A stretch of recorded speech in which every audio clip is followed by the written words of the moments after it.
My name is Deborah Marigny. My age is 50 years old. Today's date is September 10th, 2015. The location is Sacramento, California. The relationship to my partner is we are friends slash sisters. And my name is Gail Brown, and I'm 61. We're in it's September 10th, 2015, and we're in Sacramento, California. And this is a conversation with my friend. Well, Deb, I invited you because I wanted to have a conversation with you, even though we talk all the time.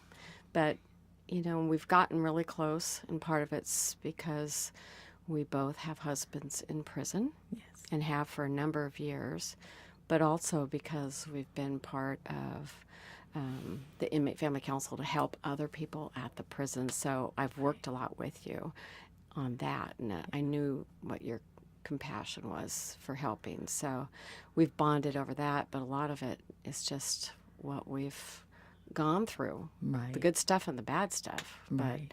But I just thought it'd be really, we have a lot of talk anyway, so having a conversation today I thought would be good. We can talk about some of the important things that we've talked about before, too. So, Yes. I had never really known how you met your husband, and I was hoping that you could tell me that today. Okay, I'd love to share that. Back in 2004, my brother got a 16-year sentence to prison. And like I guess most brothers that go to prison, they're begging their sisters to please find them a pen pal. So I decided to try to find him a pen pal. I had heard of different websites online, and so I found this one called inmateconnection.com. So he was looking for a girl. Yes, he wanted him a girl. Yes. Not a guy. No, he definitely wanted to go. There's plenty of guys where he was at, Yeah. so he was definitely looking for a girl. And so I was going through all the different profiles on there of other men that are in prison, and I wanted to get a good idea of how to set it up for him and things like this. Well, I happened to come across my husband's, and there was something just leaped out at me on the page, on that page. That was the only page, and I kept going back to it for months. And I'm like, this is crazy. I just had this incredible urge to write him.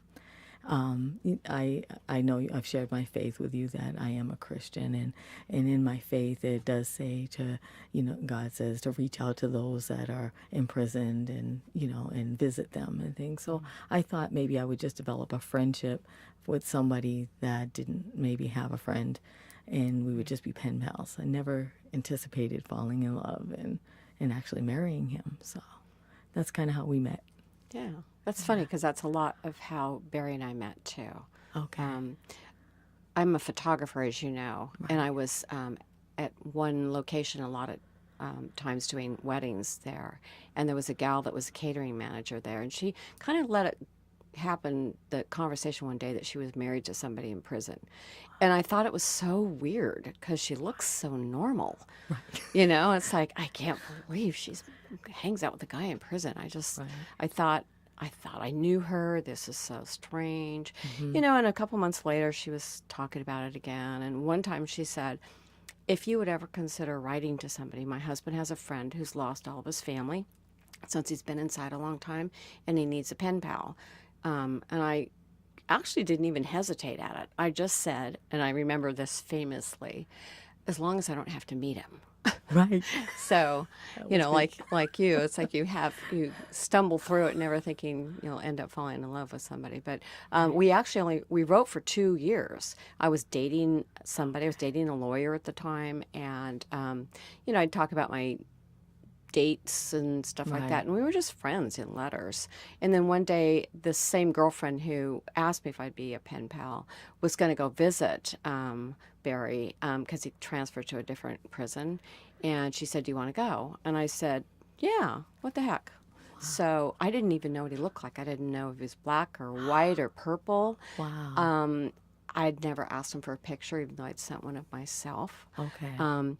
But the weirdest thing, he walked in, he walked in this big visiting room at this prison, and I knew it was him. It was the most crazy thing. Yeah. And my poor friend Jenny sat there, and never got a word in edgewise. And we just sat there and talked and talked and talked. And she just kind of sat and folded her arms like, Why am I gee, I'm here? really glad I came. So we just struck up a friendship like that. Right. And at the time, my son was 8 years old. And I didn't, of course, take him that time. But a month or so later, I took him. And I know Barry had said later, and that he said he was really nervous about meeting my son. And as you know, if they're not out in the visiting room, prisoners don't have much access to being around kids. And Right. he thought, gosh, how am I going to talk to a kid I don't know and stuff? Right. And the two of them just hit it off. From the He thought, beginning. he was afraid that my son would ask something about the crime or something. It's like, no, he's an 8-year-old kid. He doesn't care about stuff like that. Right. I mean, there's games in the room and stuff. And he asked my husband, he goes, what's your favorite animal? And from there on, it was just, everything was fine. They would play games together, and they'd both, do little sneaky cheat things and not tell me Right. and stuff like that. And they kind of were like, really had fun. And my son would say, are we going to go see him? Are we going to go see him? And I'd take him like once a month because I Right. wanted my own time with him because I was Yeah. falling in love with him. Right. So, but that was 20 years ago. Wow. And we just had our 18th anniversary last March. So it's not something I've regretted, but it's been challenging at times. Yes. But, I don't know anybody who's married that isn't dealing Right. with challenges. And Right. I've sure seen a lot of friends on the outside, break up. Right. So, and I've seen a lot of prison marriages not work out too. Right. But that's how Barry and I met. And I don't think that you and I have ever talked about our guys and how we met them. No, we didn't. Yeah.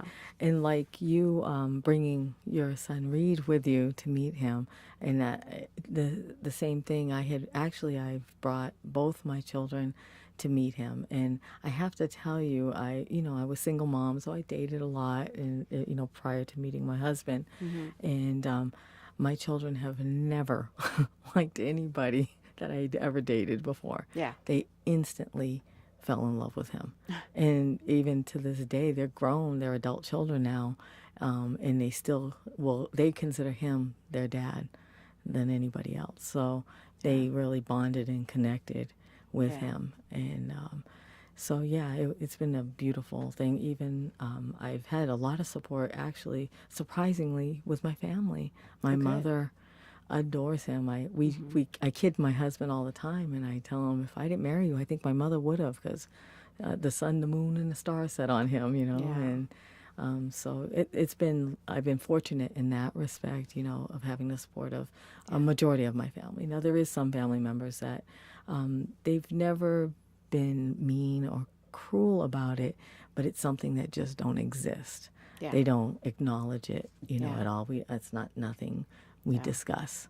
So Yes. outside of that, it's not been too tough with family. Yeah, and my family is somewhat similar, but my son has continued to stay in touch all the time, even though he's moved off to Seattle years ago and is now 28. But my husband actually writes me a 2-page letter every day. I've told you that. Yeah. And he writes to Reed every Sunday. So I have a 2-page letter for 20 years, Wow. which is 14,000 pages. Yes. It's a lot of stamps, I'll That's tell a you. lot. Wish you could take Yes. stock in the Aw. postal system. But it's nice that he keeps writing to Reed. And when Reed comes down from Seattle, he'll come with me and visit. And he's gone sometimes on his own now that he's an adult, too, which is good for the Right. guys. But my family, my mom, who I just lost, as you know, 6 weeks ago, was a big Barry fan. And when I married Barry, I didn't tell my family because I knew that they would not approve. Okay. And at the time, I was in my 40s, and I thought, I don't need anybody's permission. I'm in love with this man, and I don't want to hear the negative, so I didn't tell anybody. And my mom knew I was writing to somebody, and she knew I had gone to meet him, and she was nervous about that, and I hope you don't meet him. And then when I told him, I did meet him, and after a while, she kept saying, how is he? How's this guy that you've met and stuff? And then one day she said, it's like maybe I should meet him too. Well, I was already married to him at the time, so I And she wrote her a didn't know. long letter. She lived right here in town. I wrote her a long letter and said, I feel bad that I haven't told you this, but I want to share something with you. And she wrote me this is when I may need the Kleenex. She wrote me the most loving letter back and said, if you love him, I'll love him too. And she was such a great fan, and Yeah, it was she hard was. to lose her because he's lost all of his family. And Right. so my mom would come with me, I and know. as she's gotten older, and she just passed at age 93. Right. I mean, I took her Thanksgiving and Christmas this year, Yes. and I had a feeling that might be the last time Time. because she was getting, at the point where it's hard for her to get around. But the two of them were so funny to watch together. Yeah. They would sit there because they're both, I think, smarter than me, and they would talk about history in the Bay Area that they both grew up in, and talk about, who did what in California. And I mean, I must have been asleep in history class because they totally knew everything that was Yeah. going on. And I would just wander around the room, come and talk to you guys. Exactly. And I was gonna other say, people in the room. That It's was like, her visit that day. just going to leave them alone. I remember, So, yeah. yeah. But I love to watch them, their Yeah. interaction, because Was you that could cute? see the adoration for each other, Yeah. and it was beautiful. Yeah. It And was beautiful. It was, yeah. And Yeah. I felt like I just lost one of my fans I for know. Barry when my mom passed because my sister won't acknowledge him. I only have one sister and never asks me anything about him. Of course, she knows I'm married to him and has made a few snide comments, but not real mean ones, just like, well, I know you're probably gone on the weekend. You're going to go see Barry, or, something kind of like, oh, well, rolling of her eyes. And it's really hurt my relationship with her, even though I don't feel like we were terribly close anyway. But I feel like I don't have unconditional love from my family, that, you don't have to approve, but accept. Right. And I've had so many of my friends. I have the greatest friends. I have the coolest, greatest friends in my life, the people that I work with. So I've had to have them be my family, Right. so that I don't miss my sister and That such. void. Yeah. Yeah, so that's been tough. And she made a comment about a year and a half ago. Her husband passed unexpectedly at age 60. And I remember her saying to me the day afterwards, I wish you had met somebody that was as special to you as David was to me. And I said, I did. You just don't acknowledge it. Right. And I'm so glad you did that. and she said, I'm sorry. And, it kind of, she could have followed up from that, and she hasn't. It's been a year and a half. So I don't expect it. I'm not looking for it. But it hurts. It does. So that was one of the things that, I've talked to you about before, that, when you're married to someone in prison, there's a lot of questions that people hit you with. What are some of the questions that you've been hit with when people find out that you're married to somebody in prison? Why? What would make you do something like that? Yeah. How do you answer it? And how do I answer it is, you don't pick who you love. I mean, I just feel it was spiritual. It was the connection. You know what I mean? When you fall in love, you just fall in love. You don't say, well, where do you live, where you came from, what have you done in your past, and things like this. When your spirits meet each other and there's that connection, that's what it was for me. Cement walls didn't get in our way when we found each other. I mean, we shouldn't have found each other, but we did, you know. And so, that's all I explained to them, that I know that it was purposeful by God that we found one another. And he's been my soulmate, I've never had a relationship with a man. I've never been in such a functional relationship than this one. I tell What do you mean by that? Well, I was in very abusive relationships in my past, and this man it was funny because his very first letter he wrote to me, he asked me if I was writing to anybody else because I didn't need to. He'd be everything I ever needed. And I was like, what does that mean? I was like, how can he say that? You know what I mean? What could he offer me? That's quite a claim. Yeah, from the first letter. I thought it was pretty bold from a guy that's like, in prison. I can be everything. Yeah, he'll be everything I ever need. And now I realize what he meant. So emotionally, he does fulfill me emotionally, and that's what I really need. Yeah. As a woman. And I feel like we spend more quality time with each other than any other relationship I've ever had. Right. And most of my friends who are married, Their husbands get in their ruts of the day and things like this. But the amount of time during that visiting room, our marriage, I know, is in that visiting room every weekend. That's our marriage right there. But we spend countless hours in that room with each other, laughing, joking, sharing, crying. That's and I feel as though I get even more quality time from him than most of my friends get with their husbands. So what do you think is the hardest part of being married to somebody who's in prison? The hardest part for me is holidays, vacations. That's the hardest part. I do get to see him on the major holidays because they'll have special visiting on those days. But it's hard not to have him home and cook a meal and have him, enjoy the rest of the family. That's the hard part, is always showing up to the family gatherings by myself or going on vacation and not having him right by my side, seeing what I see. I take lots of pictures for him of everything, Me too. And he lives through my pictures. We send more pictures than, I send more pictures than I write letters. I'm guilty of that. I'll send them, of what I did that week and just pictures of everywhere I've been. And that's kind of, he lives through that. Yeah. I take pictures of things you normally would never take a picture of. Right. Exactly. Like, here's the meal I had. Of course, everyone does that on Facebook now they're doing anyway. it on Facebook, but they never used to. But we used to take pictures. I know. I've taken the goofiest he pictures. loves I just my food. print them at home. So I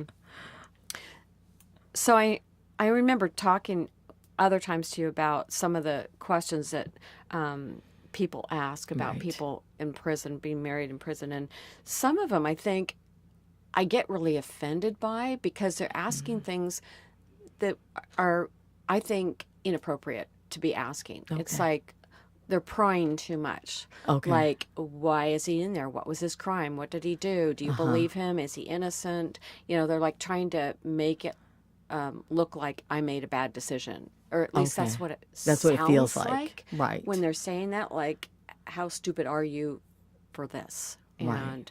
And so I've been pretty closed-mouthed about details because I don't want to tell the details, and I don't think it's necessary. And I think people need to move on, and not feel that. So, one of the reasons that you and I know each other is because we've been on the Inmate Family Council. Right.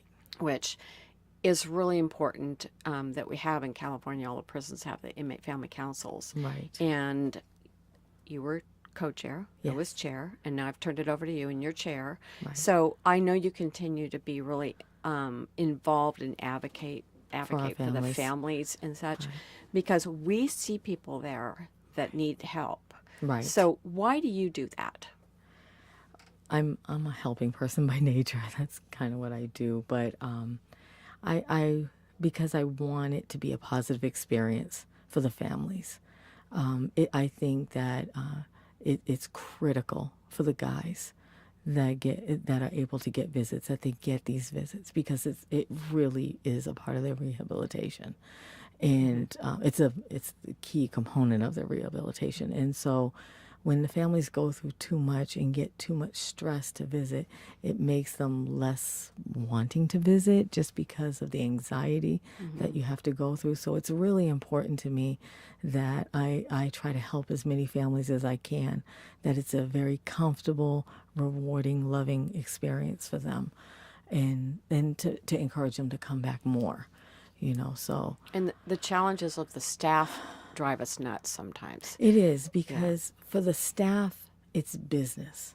They're there to do their job. Well, and I get that. Some are vindictive, though. So, and some can be mean. Some can be mean. And so it challenges us because it's like they look at us like we are also prisoners. Right. And so we don't get the respect even as the general public would. They look at us as if less than. Right, less than them, but we go through the same backgrounds that they go through in order to visit. I mean, we can't, So, that's frustrating when they talk to us so condescending and demeaning. There is some good staff and there's some bad staff, and it may be a minority amount that are like that, but the majority is irrelevant when you're being treated bad even by one can ruin the entire visit and change the whole culture of the visit for all the families. And since we had such a great warden for so long, we loved our warden. Yes. Now we have another one, but not quite so great. But what was interesting about the warden that understood us families, that was very supportive to us, was because he also had a loved one inside. That's right. He had a son inside. And so unless you've, I guess, walked in our shoes, it's hard to understand. Yes. What people don't realize is to have a loved one inside, we're all not immune to it. It can happen to anybody. I've met plenty of families that were doctors and lawyers and judges and wardens that also have loved ones inside. So and I often will say that people look at other people in prison like as, oh, those people, but it's really all us, because when you have met somebody and you go visit in a prison, you realize that they're just people. They may have made a mistake, and who has not? Maybe theirs is more severe than the mistake you may have made, but everyone has blundered. Right. So it's all us. It's not us versus them. So it's very. I think it's grounding when you go meet somebody in prison. You see the families, you see the mothers that have a son in, or somebody like Lisa that would visit her brother every weekend. Just really devoted, and I feel bad because we have most of the people in prison don't have anybody visit them. Right. So it's only a small percentage. It's a very small percentage, and I worry about them because I think that, like you said, it's part of the rehabilitation is to be able to keep them connected with family and such. So, one of the things that people ask me sometimes is like, well, how long is he going to be there? Do you get conjugal visits? What's the visiting room like? There's a lot of curiosity. So I try to bring as many people as possible in to meet Barry. And I've got like 46 people on the visiting list. Wow. And probably most of them only come in once just out of curiosity or at my request. Yes. And it's always been an eye-opener for them. Oh, yeah. For them to like, oh my gosh, he's really cool. I really like him, and this is not bad. And, so I kind of like have that sort of goal of like, bring everybody to prison. Right. Because I don't like what the media does to people that are in prison, that they're all these horrible, scary, dangerous people, and that those of us who visit. It could be one night, one bad night, one bad decision. Yeah. Altered the entire life, you know? And like we all, we all come short, you know? And so it's... For my husband, it was just one time. Right. Yeah, he'd never been in trouble, ever, ever, ever. Right. So he writes to me all the time. I've told you that. And I brought something I wanted to read about that one moment where he made a mistake. Yes. Can I read that? I would love to hear Is that okay? Yes. Okay, because I've told you he does artwork and poetry and stuff. Yeah. And a lot of the poetry and art he does is really funny and whimsical and silly. But this was probably the most intense that he had written. And it's called Unsight, and that's actually kind of a play on words because lifer prisoners that are in for long terms because of a serious violent crime, in order for them to be released in California, one of the things that they have to show a parole board is insight into the crime. So he wrote a poem called Unsight, and this is the poem. Tell me the worst thing you've ever done, for that's all you are to me. Speak only of the mistakes you've made. That's all I need to see. Reveal to me your faults and flaws and the anguish that you have cost. Failings to me are all you are. The rest of you is lost. I will not take you at your word or acknowledge who you've become. You are to be nothing more than the dreadful thing you've done. The rest of us are each a sum, but of you such is not true. So tell me the worst thing that you ever have done, and that's all I'm going to see in you. Oh. Which, I think, sums up a lot of how you live with that shame when you've done harm to someone. And, restorative justice and trying to make people whole again, whether it's a victim or whether it's a prisoner, someone who's paying the price and paying what they're supposed to. I wish our society would be better about allowing them to restore and rehabilitate and forgive them and let them move on instead Right. of forever having to wear that badge of, Right. the crime that they're in for. So I know you have that same feeling, but the being able to move on and be a whole person again is really a Right. struggle. Right. But so one of the things that I am wondering about you is because we talk all the time, but what would you want people to know about prisoners or about being a prison wife that you think they don't know? Well, first of all, one thing that was my husband is I told him I didn't want to be married to a criminal. And he said that's not who he is anymore. He's served 20 years of his life now behind bars. His crime was actually 3 strikes, and his crime happened right at the time that 3 strikes first came out. And they don't really apply the law the way that they did. He just kind of got caught up in the beginning of it, and so his crime should have been a 5-year sentence, and he ended up with 41 to life for it. So if So if it happened now, he probably would have less time. oh, absolutely, yeah, Okay. they would have never applied it the way that they applied it now. His he hadn't committed a crime. His other 2 strikes happened 10 years prior. Okay. And he had been out of trouble for 10 years. He did say that the crime that he's in there now, that he is innocent, that he did not commit that crime.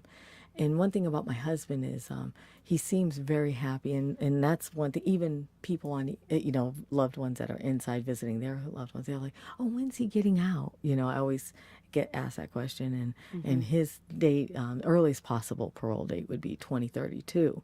And so I said, "Oh, well, he's a lifer, and we're not sure about that right now because even in 2032, he may not get paroled. You never know." And so they're like, "Really? I can't tell he's a lifer. He's always happy. And I asked him one day, like, "Why are you not angry? Like, why aren't you a bitter, angry person?" And he said, "Because, although the crime that he's in there for, he did not do, there's a lot of things he's done in life that he's not proud of, that he got away with." And so he says God had to whoop his butt and whoop it good. And but he feels like God's not done with him yet, and that he will get a second chance in life. And so we believe in miracles, and that's what we're hoping for. And but people change. You know what I'm saying? They do. His earlier crimes was when he was still a juvenile, and they held those against him. And I'm just saying, people do change, and I believe they will deserve a second chance. And even though his crime wasn't murder that everybody's so concerned with, I tell people, yeah, I'll play cards. And they'll say, what would he do? Oh, well, if they did commit a murder, but I have so much respect and love for so many people that I hate to say that my husband didn't do murder. You know what I'm saying? Because it makes it like those people are worse than my husband. Because no, I don't feel that. I feel like that was one moment in time. Some of these guys in there did their crime when they were 19, in their 20s. I know my own son could have easily, he was so involved in at-risk behaviors, he could have been any one of those young men the men that I know that are in there. And they're such beautiful people. I mean, my God. I mean, even Barry. I adore Barry. Barry just looks like a fish out of water in there. Yeah. I mean, I see him, and he just looks ridiculous in that prison uniform. Yeah. He just don't look like he belongs there, and he's such a beautiful person, And he had no juvenile record. He was Right. upper middle class. His dad was a doctor. I mean, he is a fish out of water. Exactly. But he got And caught brilliant up with mind, such a brilliant mind. things. He's pretty smart. Yeah, he is. He is. He And now is. you saw his artwork. I so, know, he's so cool. yeah, so you'll have to bother him and bug him about that next time you see him. But there's still people, Yeah. and that's what I Yeah. want people to know, that they are still people. They're still human. They made a mistake, and they deserve a second chance, And Yeah, and I talk to people all the time because, beyond just doing inmate family council work, we have the nonprofit for lifers to try to bring more lifers out that deserve to come home. And we don't think Right. all of them should,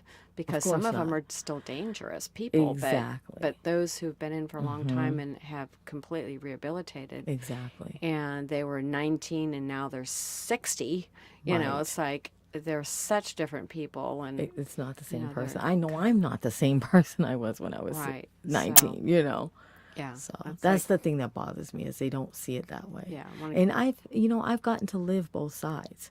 I had a nephew who was a city councilman in Fairfield that got right. murdered. Oh yes. And so I've had, that was a difficult time for me, but, even him, if he was to rehabilitate and do what I would never want to stop his parole, Yeah, the man that killed my nephew, yeah, but I don't know if I would have felt that way had I not had the experience that my experience now too. right. I think it's a real eye opener, It is. and I've been with Barry 20 years, so it's hard sometimes to go back and think, okay, what did I feel like before Yeah. I met somebody in prison and knew what this whole prison experience was like? And I think honestly, I didn't think about it at all. There were other things to think about. So I Yeah, I don't. don't think I had an opinion like that either. Yeah, but I mean, since I did tell my friend Jenny, it's like, yeah, I'll write him as long as I don't meet him. Obviously, I didn't something. think that was a good thing. Right. But I don't feel like that now. I've just met so many different people. I'm curious because when you described her, you said you were surprised because she seemed normal. And so talking about how people in prison are different than we expect, what about Us. you guys? Like, what was different than you anticipated? And what are people's misconceptions about you? One of the questions is like what people think of us, so or our perception. I feel like people think of prison wives. It's like we have this label, prison wife. Right. Like, are you a leper? Right. Are we desperate? Are we Right. stupid? Right. Are we dumb? I mean, what's Right. going on? Why would we would do that? Most So of the the time- expectation. Most of the time, Yeah. people will tell me, so when he gets out, he's probably going to leave you, that kind of thing. And Oh, do they really? oh yeah, all the time. I Oh. get that all the time. Like he's using What you. would happen? He's just using you. Yeah. Oh. And I'm like, went into this. I said to myself, I will not have any regrets. I won't do anything that I would feel used or whatever at the end. I'm enjoying the journey. I enjoy my time with him. We've laughed. He cried together. We've shared secrets together. Everything. I've enjoyed every bit of it. I can never be angry. Yeah. And his freedom means more to me than Yeah. I wouldn't want somebody to be with me that don't want to be with me. And Right. so I don't believe. I think we'd be great together. Yeah, And I I'm don't not believe worried. that, but I'm not worried about I it. really Either want way. that second chapter. Yeah. It's like I want to live together and do some things. I just don't want to be so old that we are sitting in wheelchairs together. Right. I'd like to do it before Right. we, lose the ability to enjoy life. But, and I don't constantly think, oh, I'm married to a guy in prison. I feel like I'm married to Barry. He's a person Right. to me. So Right. the misperception that I think people have is that, if you're a prison wife, it's like this constant weird life you're living, Right. and it's really not. Well, I mean, that you we're and I have really uneducated, that we're that's the desperate. desperate, So, and yeah, and that's and not I've the case at actually all. had other marriage proposals from people. It's That's like, right. it's like, no, I'm sorry, I'm really in love with my husband, but Right. thank you. It's like, Exactly. it's like it's Exactly. not like there is no other choice for me or something. But it's kind of funny. But no one's ever made me laugh like he does. Oh my God, He's I made you know. laugh. Right. Yes. It's like he's the funniest person, and if you can live in that kind of a situation and have the kind of humor that Yeah. He does. Well, see, that's me. If you can make me laugh, you got me. Oh, and, man. And He's my just husband has made so me funny. laugh. Yeah. He's hilarious. You know? Yeah, but it's like I know Jenny, who introduced us, she and her husband did split up, but I don't think it had anything so much to do with the prison. I just think it had to do with personalities. Right. You know, I think I know a lot of marriages that have not made it, but, Right. you know, and I think it But had. I know a lot that have, you know. Yeah. Like Mr. and Mrs. Wade, do you remember them? I know, and they're Christine and such a- Jack. Christina and For Jack. a long time, Yes, yeah. yes. Kenny So, and Kathy. Exactly. And there's a lot of people that are together for many, many I mean, years. that 30 are plus there. years, some of them, yeah. Yeah, it's a different kind of a lifestyle, but you know, I kind of think sometimes I can equate it with, you know, if I had a friend come to me and say, you know, I've fallen in love with this man and he's blind or he's in a wheelchair. Right. Now, I as a friend would know, okay, she's going to accept the challenges, I guess, that come with that because she loves Exactly. this person. Exactly. So the only difference that I see is that society thinks badly of us. You know, Right. so I think there's a judgment that we fight where someone thinks, oh, you're dumb or you're desperate or whatever, and you know, who's this loser that you're with? But we see them as winners, and I see such resilience and such fight, and Yes. it's not violent fight. You know what I mean by? I Right. mean, you know, if for them to rise above how awful it can be in there and how Yes. demeaning and you know the constant message that you don't count, you're not worth anything, Right. you know, all the things that they go They through. amaze me. It's amazing how resilient they are. right. You know that they can keep a sense of humor when all Exactly. around them is saying otherwise, you know. Right. So I mean, I never worried when I go in there. It's kind of funny because I have a friend now who she always hears me talk about Barry, and I said, when are you going to come meet him? And she's like, I'm terrified. I said, what are you I scared know. of? I said, you know, you go out and drive on the highways. I mean, that's a lot scarier, but there, you know, I said, if you came in, you'd realize it's not scary at all. It's just Right. people, people Exactly. talking, and you know, it's not what you think it is. I'll betcha. And I said, I'll make you that bet. I know. So, And I know you the know. folks that I've invited and have come to meet. They end up wanting to come back all the time. Yeah, and you know my friends. Oh, I love that your Robert friends. and Lori. I Oh, have they're so my fun. good hippie friends that Yes. come down from Northern California and they dance out in the patio when the guys have Yes, little the little bands out bands out there there. and stuff. They're That's so funny. I love to watch them. They're hilarious. They're Yeah. so sweet, though. Yeah, they were there the day we got married, Yeah. 18 years ago. So, Wow, and they yeah. continue to stay And dedicated. And support him. Yeah. you know, one of the things I've thought about is like, gosh, what happens if I get hit by a truck tomorrow? Who's going to look after and love Barry? Barry. And I've got this whole host of people on the Host visiting of list, people, and it's yeah. like they'll catch him, they'll be They there, will. and well, I've seen your friend Lori your other friend Yes. Lori, show up Yeah. without you there, yeah. yeah, we call her the other wife. The other wife, yes. The other wife, yes, yes. It was Yeah. funny because when Barry called me yesterday with his GTL collect phone call, Right. I was at work and I handed her the phone, yeah. and she took care of talking to him while Yes. I stayed with the clients and stuff. So the other wife. Yes. But you know, I love that. You know, it takes the village to kind of yeah. hang out and take care of these guys and stuff. But you know, do you know that long ago in the California prisons that they had visiting 7 days a week? Yes. Yeah. I Now heard we're down that. to 2. I know, it's sad. Yeah. When I started visiting, they had Friday visits. And Oh, I they used had to like Thursday and I remember they Fridays used to when have I did. Thursday, Friday, Yeah. yeah. But I used to like Thursday nights because it was like our date night, you know. We'd Yeah. be at nighttime, you know. It was dark. Yeah, It was kind of and- fun. Yeah, then Yeah. because And they got rid of the Fridays. right, well, the place that I Thursday, was visiting, it Fridays. was an outside patio, so it was like Oh. we were under the stars, and that was Yeah. kind of fun.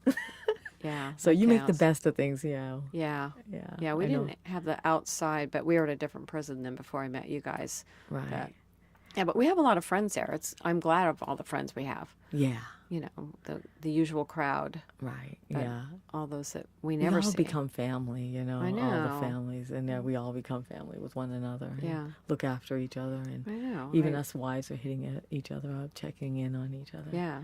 during We the week. Go and do stuff like that big dinner that we had. What was that, Yes. Easter or something? Why did we all do Oh that? no, that was Valentine's Day. Oh, that's funny. We all went to wanted- Valentine's. We I all forgot treated that. ourselves to Valentine's, the Without our P Wives Valentine's. Club. The P Wives. We're the P Wives Club. P Wives. Yeah, That was and funny. It was a blast. Yeah. And I didn't even know all those gals, but I knew most of them. Yeah. Yeah. So, you know what I think it also helps is that, since the races are such an issue in the prisons with, Right. racial tension and such. Yeah. I think in the visiting room, and my There's husband none. tells me there isn't any. There It's like isn't. everybody Isn't that- drops it isn't in that there. awesome? Yeah. And fist bump and hugging. Yeah, and, it's exactly. like Well, that's- we're lucky where we are that they let us roam around the room and Yes. hug each other and stuff like that because some places they don't. But Right. yeah, so I know you've experienced that Yes. with your brother and Oh yeah. stuff. Oh yeah. My So, brother. Yeah. Yeah. yeah. Yeah. He ended up. Yeah.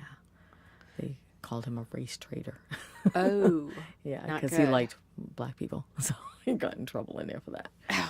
God. Yeah, Awful. so it's sad. It's sad that they're so segregated in there, but I think they are Yeah. trying to combat that. But it's Yeah. tough, Well, I know we have friends of all races in there, which, right? I know neither my husband and I were raised with any prejudice in the family at all, so Right. we wouldn't have thought about it. But he said he had to get used to that because you kind of have to live that way Right. in there. So it's good when we're out visiting that we Yes. don't have that. We don't have to worry about that. Yeah, I know. it's so, beautiful. Yeah. Yeah, I know. I really appreciate that. But anything else that you think that people ought to know that they don't know about having somebody in prison or And just that, I feel my marriage is just as meaningful as anyone Oh. else's, good for you. and just as important. That's a nice statement. Yeah. It is. I think that's what I feel with my sister. It's just as meaningful and important. So That's right. that's a good way to put it. Yeah. Yeah, I think so too. So, anything that you want to know about what I do, or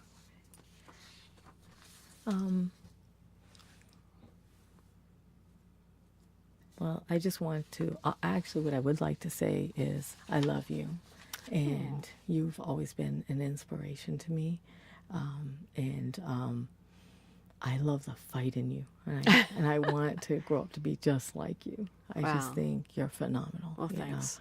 And Well, that's why I invited you because I love you too as a friend and a sister, and I've seen phenomenal growth in you because you were kind of a Yes. chicken shit. I was. And it's like I am so proud And of you. you fire me up. I I love am it. so proud of you. Thank you, Gail. Sometimes you stand up to people that I never thought you would now, and it's like, it's makes you. You've empowered me a lot. Yeah, it To makes fight you against the empowered, so. injustices. So Yeah. thank you. Yeah, it's more fun to be around you too when you're like fired up. Yeah, it's like get pissed off. That's good.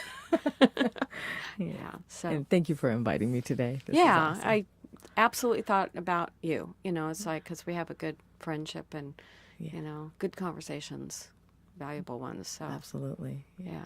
How are we time wise? If there's something you'd like to say in closing, but we're nearing the end.